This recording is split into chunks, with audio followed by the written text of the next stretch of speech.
Welcome brothers, welcome sisters as well. Today is emergency video Friday. We are also without a camera because it's too late right now and I am naked as well, so it will be a little bit off-putting to put up my camera. But we have to continue anyways because Blizzard dropped on us a pretty detailed insight on what's gonna happen with professions in Dragonflight. We have seen this once Dragonflight was announced a couple of months ago or so, and we got some things, okay? We were told that the profession system is going to have a quality system to crafting, that there is going to be crafting orders for you to be able to earn or to receive profession crafted pieces even though you're not of that profession, for example. There is going to be gear, profession gear with profession stats that you will be able to automatically equip whenever you're doing something profession related.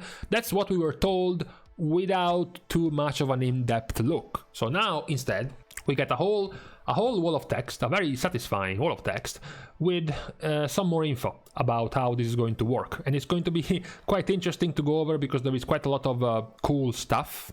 This is cataclysmically better than our current profession system and even the pretty much all of the previous profession systems I can remember. The first of the things Blizzard tries to point out and to explain even further is the crafting order. The biggest of the news, I would say, for Dragonflight. The fact that now, even though, for example, let's use their image as an example, even though you're not a blacksmith, even though you're not even a blacksmith that's spec'd into armorsmith to be able to craft these boots, I think they are, you will be able to get these boots. You will be able to earn these boots through a crafting order. Blizzard says, when placing an order, there are 3 options that you can set for who can fulfill it, available to anyone, guild members, or a specific individual. Tradable reagents can be provided by you or the crafter, while certain special reagents may be provided only by one or the other. In particular, soulbound reagents will often need to be provided by you when placing an order for a soulbound item. So this is the example of the amount of items you can provide when you're placing an order. It's very likely, of course, that the reagents that must be provided by the blacksmith in this case are things that the blacksmith is going to earn by himself. So a blacksmith specific reagents that you, a non-blacksmith, cannot get. Meanwhile, most of the other soulbound reagents, like perhaps the primal convergent, can be provided by you because this is something you loot from like Mythic Plus or something, right? So this is the first thing. They also point out that you will be able to customize the order further by including various optional reagents, like for example deciding the secondary stats of the gear. That's basically like the missives from Shadowlands. Once you are finished, you will decide on an offered commission for the crafter, pay a small posting fee and send it off, and then of course you will get back the item once the profession crafter has completed it. What somewhat confused me about this system is that up to this point in WoW we have gotten the crafter, so the seller, to put his price, to choose the price of the item in the auction house or in trade, you know, trying to sell something. I crafted these boots are worth 10,000 gold. You want these boots, you have to pay me 10,000 gold. However, with crafting orders, it's going to be the buyer. It's going to be the one who wants to actually buy the boots who has to choose how much they want to offer for them. This is a first. You know, short of finding people in trade chat spamming want to buy these boots for 200 gold, you haven't really found this recently in WoW. I think this is kind of weird because it will be able to put a lot of the power on the buyer instead of the seller. You know, for example, what stops if these reagents, for example, cost 10,000 gold? What is going to stop the buyer to ask only 200 gold? What if every buyer will just be offering 200 gold for these boots when it takes 10,000 gold to craft? Your answer could be, well, obviously, which type of damn-ass crafter is going to accept a trade like this? It's a scam. True, but perhaps they might just want to craft them for the skill ups. Just like we had in Shadowlands, plenty of people crafting, even at a loss, the base white legendary crafting patterns and recipes, right? Maybe this might be a case that repeats itself if we let the buyer choose the price, choose the commission. I think that might be a problem. There might be a requirement for some sort of minimal commission required, like checking the auction house for the prices of these items, for example, and set a minimum commission or something like that to prevent this problem from happening. Then Blizzard doesn't really say too much about profession specializations. They just say the obvious. You will be able to earn spec points and then spec into certain extra specializations, like just going by what existed before. Blacksmith being able to turn into an armorsmith or into a weaponsmith, an alchemist being able to turn into a potion master or an elixir master, etc, etc. That's already obvious, but we don't really know too much of this. What we also get to know more about instead is the quality. The other big thing that was previewed during the reveal of Dragonflight was the 5 different layers of quality that crafting is going to have. Now, there are 2 main things to split. One is, of course, the gear. You know, the crafted equipment, when it comes to quality, is very simple. Tier 1 can be crafted at 270, while Tier 5 is going to be all the way up to 280. So the quality in crafted equipment is just going to be meaning more item level most of the time. Meanwhile, obviously, what about crafted consumables? What about crafted materials, you know, things that don't have an item level? For most, a higher quality will result in a more powerful effect, but in some cases it might come in other forms or variations, such as longer duration, such as more charges, even additional effects in things like potions or flasks, etc, etc. Not to mention that this is also going to be able to diversify the auction house even more by being able to have different levels, different quality levels of potions, flasks, elixirs, foods, even of different quality. Also, they go on and making a distinction about the different extra reagents you can have, as well as a new type of reagents for crafting, which is the finishing reagents. They are a new type of reagent that can be used to improve aspects of the crafting process, increasing skill or crafting stats, for instance. Higher quality versions of these will have stronger effects. So, a 1 quality brute salt finishing crafting reagents will give you 9 inspiration and 15% crafting speed, while a 3 quality crafting reagents will give you 15 inspiration and 25% crafting speed. The same can happen with normal crafting reagents. Optional crafting reagents, for example, will be able to give you, as we pointed out, guaranteed crit and haste on your piece of gear.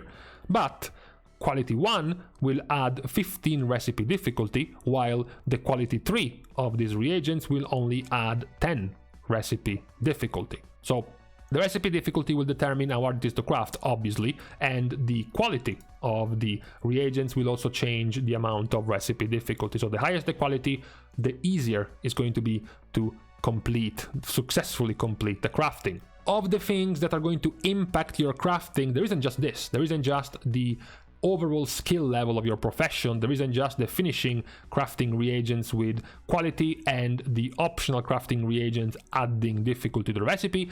There are also going to be the stats, the additional crafting stats that will be part of your gear. The profession gear is going to be like a second set of items, like a second wardrobe for your character. They are not going to be in the bags, okay? They're not going to take bag space. You're not going to have some sort of outfit manager to change them, to swap them in and out. You're going to go on a massive crafting spree and suddenly you forgot you had to equip your profession gear. No, profession gear will be automatically equipped once you start anything profession related, so you don't have to worry about it. There are, for now, 4 different profession stats. There is inspiration, which gives you a higher chance to be inspired crafting this recipe with extra skill. Resourcefulness will have a chance to use fewer tradable reagents. Multi-craft will have a chance to craft multiple additional items, only works on recipes for stackable items. So once again, the good old potion master or even the flask elixir master to get your amazing 10 procs of flasks is back. And lastly, crafting speed, to increase the speed of crafting. You know, maybe you are a master crafter, you know, maybe you are specialized in mass crafting of some reagents, some leather working reagents, which requires tons of crafting from skins. You have your crafting speed set. You know, turning skins into leathers is very simple. You don't need inspiration or resourcefulness to make them easier to craft and whatnot. You just want to be fast because you have to craft 1500 of them. So you can have your whole crafting speed setup. So it's a pretty flavorful, an extra flavorful thing for crafting. A very important thing they go over, this is the most important out of all at the moment, is the quality philosophy. They point out that for many early and lower tier recipes, such as leveling gear, starter potions, and all the entry level stuff, they're going to be quite simple to clear. It's not going to take too much of an effort, and then by the time you get to max level or to high enough skill level, these recipes will tend to become easy. Even if you have like low quality reagents, it's not going to be too big of an issue. On the other hand, many of the recipes for the high-end items, particularly gear with powerful optional reagents and top-tier consumables, will be extremely difficult to craft at the highest quality. In fact, the goal in these situations is that only the best of the best can make them at the highest quality, and only by using every tool at your disposal. This is important. It's important because it's gonna take a lot of effort. You know, what this means in practice is that if you wanted to craft the most difficult recipes, for example, a chest with an item level of mythic raid quality, you will require to fully specialize in crafting the type of gear, use all top quality reagents, both required and optional, and use the best profession gear you can find, which would also likely require specialized crafters to make. On top of that, you would either need to get lucky with inspirations or use a valuable finishing reagents that boost skill to guarantee the item is crafted at top quality. In other words, it will take the combination of many skilled crafters and gatherers as well as some luck or extra resources to make those best items at the highest quality. This is important, it's very important to point out, because in Dragonflight, up to 5 of these crafted pieces can be equipped at once with two-handed weapons counting as 2, and this means mythic raiding quality pieces of gear. So this entire thing, this entire mega effort must be required because you can get up to 5 different mythic raiding quality level pieces. So obviously it must not have been the same as Warlords crafting, Legion crafting, BFA crafting, and Shadowlands crafting, where you can basically half AFK in the city, get to max level in about 10 minutes of sifting to the auction house to buy all the necessary materials, and then get to max level and craft whatever you want. This has to be a little bit more grindy, a little bit more farm heavy, and it's gonna take a little bit more effort, even social effort, because you're gonna have to deal with requiring extremely skilled gatherers and crafter to get the top quality reagents, as well as contacting highly specialized crafters to get whatever else you need for your craft. So it's not gonna be a very easy process to get this juicy high-end top level gear. You know, all of them start at normal, and then they increase with quality through optional reagents. They can get all the way up to heroic. Each piece crafted of equipment will require several types of soulbound reagents. What is also very important to point out is that all of these things are going to be soulbound. So you will either need to craft them yourself or have someone craft them for you through a crafting order. The reason why this is important is because it's already telling us that there is not going to be any help, at the very least at the release of Dragonflight. There is not going to be any help for alts. All of the stuff you're earning, you know, don't expect to be able to just keep playing your main and then, you know, one at a time, slowly just send stuff to your alt so he is going to be able to craft mythic gear that way. Most of the stuff, most of the more important and the more time-consuming stuff is going to be rare and epic reagents that will be very hard to get, and basically only your main will get as soulbound items. So your alts won't really be able to benefit from what your main is doing. It is very likely that perhaps by 10.1, 10.2, some of these soulbound items will be turned into bind on account, or perhaps not even bind on pickup, just free to trade.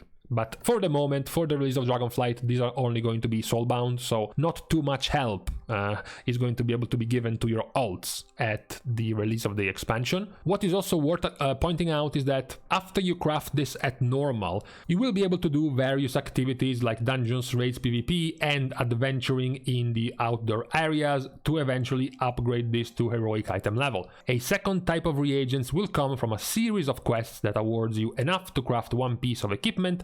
Additional stages of this quest will become available to everyone every few weeks, so it's going to be limited. But more importantly, to upgrade this equipment to around mythic raid item level, you will need to acquire a final reagent that can only be obtained in the highest tiers of content.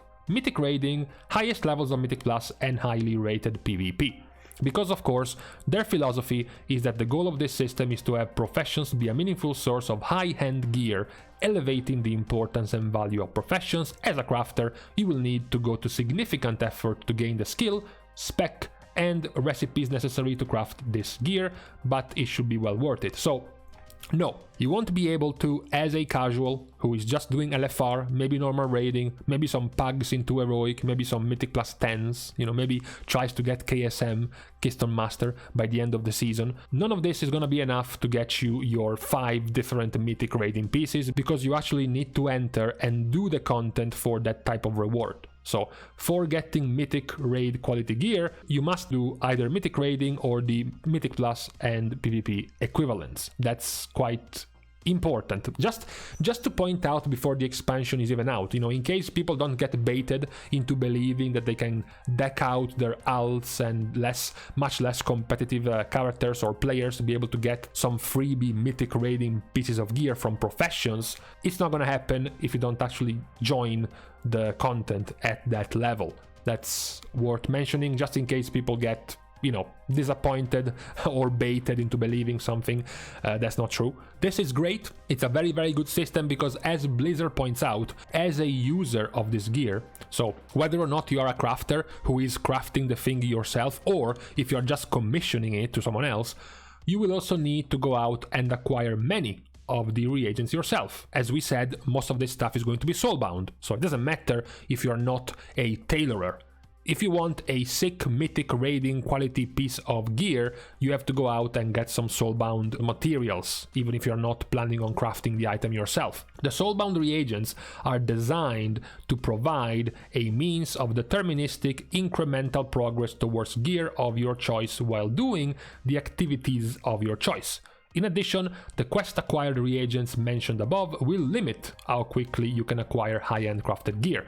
This will prevent it from overwhelming other sources of gear, while giving you the freedom to choose from where and how quickly you want to acquire other reagents. This entire thing being available to everyone every few weeks is mostly just to prevent the early deaths of World First Raiders. If there was no limit to the amount of stuff you could grind and farm every day, then pretty much every single World First Race Guild would be required to have their 5 Mythic pieces crafted before Mythic raiding even opens. Basically, you know, get them to just abuse and find every exploit and like cross-realm phasing cheeses as possible to kill and farm as many mobs as possible to loot as many of these reagents as they can to get all of their crafting done. This reagent right here will be put in place just to stop this from happening, but for the majority of the player base, it probably is not going to affect them too much. Still, I really enjoy the fact that now everything you can do in the open world,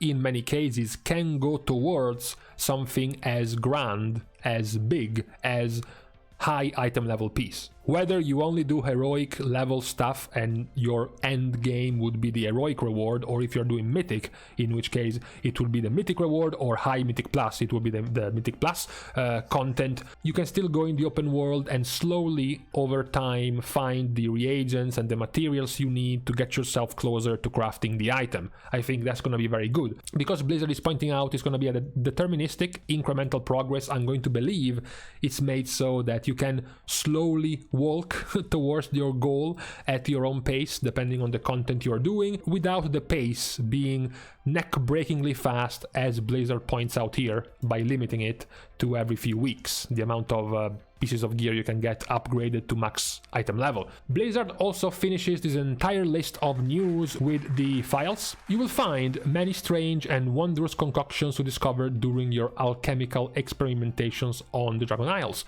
One of these is the standardization of the Phial as an innovative replacement for the flask. The Phials work very similarly to flasks, but they will last for 30 minutes instead of an hour. And they will have plenty of different effects, as they show here. One gives you flat out a bunch of verse, another one gives you some meme effect about giving you intellect if you stand still or movement speed if you move, and this one giving you intellect but only if you stay away from your allies. So now you will also be able to choose this flexibility between just a flat out big fat flask or a much shorter, more easy to turn around, to change depending on the fight, depending on the maybe even the Mythic Plus key, and then you can use a vial instead. This is interesting. Of course, we don't know just how many of these vials are going to be out, how are they going to work, if they're going to be powerful. Very likely at the end of the day it's going to be a simulation. There is going to be a simulation telling us just how powerful these are going to be, but it's still great. You know, why not? You know, why not having an extra way of changing your stats in combat if it's good enough? Also, perhaps because they last much less, they might even be cheaper than flasks. You know, it might be more comfortable for you, for example, to pop one during a Mythic Plus key rather than having to use an entire flask, for example. So I think that's also a great idea for alchemy. We will have to see other professions which have suffered over time, how much cool new stuff they get. I'm looking at things like engineering, I'm looking at things like jewel crafting, you know, professions that have not really gotten too much stuff over the years, at the very least very valuable. I'm not talking about profits, I'm not talking about goblins and how much money the professions make. I'm talking more about, you know, combat, competitive stuff, etc. At the end of this entire scroll of text, I think a lot of this stuff is very promising. It's very good to hear. Many of these things are nice, are exciting. Obviously, unless we know the numbers, you know, unless we know how it's actually gonna play out in game, we will still have a doubt, right? We will still wonder just what exactly this means. You know, how much grind does Blizzard mean when they say grind? How much farm is actually going to be the farm that is required to get all of this stuff? How about the price? You know, how much pricey are all of these things are going to be? Is it going to be like Shadowlands level of crafted legendary recipes, or is it going to be lower? Is it going to be higher? So I guess I can say the skeleton, the base, the foundation of the system being further explained in detail in this post by Blizzard devs is very good and promising. Yet, you know, we have to see in the end how the implementation will go in Dragonflight. Obviously, the implementation will be able to be seen and judged much more easily if they actually gave us an alpha or if they actually gave us a beta and we were able to actually see this in game. But for now, I guess we don't. The more we go by this, the more worried I get about the release date of this damn beta of Dragonflight. So I guess standing here waiting for the release of the beta is all there is to do on this Friday, this no camera Friday. Okay, fine, here it is. There you go, there's your camera. Deep dark at night, the camera can't see shit. I hope you're happy now. So, thank you of course for watching the video, guys, and for helping to grow and support the channel in any way you can. Maybe I can get an infrared deep dark at night camera for some night videos or even night streams. Thank you for watching the video and for helping to grow the channel, which includes of course liking and commenting down below obviously, and subscribing to the channel. That would be greatly appreciated. For today, I guess I would let any hopium abuser who believes the alpha or the beta of Dragonflight comes out in the next 2 weeks, all of you can come in and subscribe. Also, I am found to be followed on Twitter as well if you want some more great, smart, insightful takes on WoW, and you can also support me even more by subscribing to my Patreon, which will give you access to my Discord channel, of course. If you want to get closer to yours truly in your parasocial relationship with me, you're free to join, ask some questions. Maybe if you're interested in knowing or perhaps suggesting some more content to have had in this future next weeks, you're free to suggest anything you want. With this being said, thank you guys again. See you guys soon, and in the meantime, finally a nice chill night. You know, I'm looking at my temperature right now and it says 21 degrees Celsius. That is pretty nice and comfortable for once.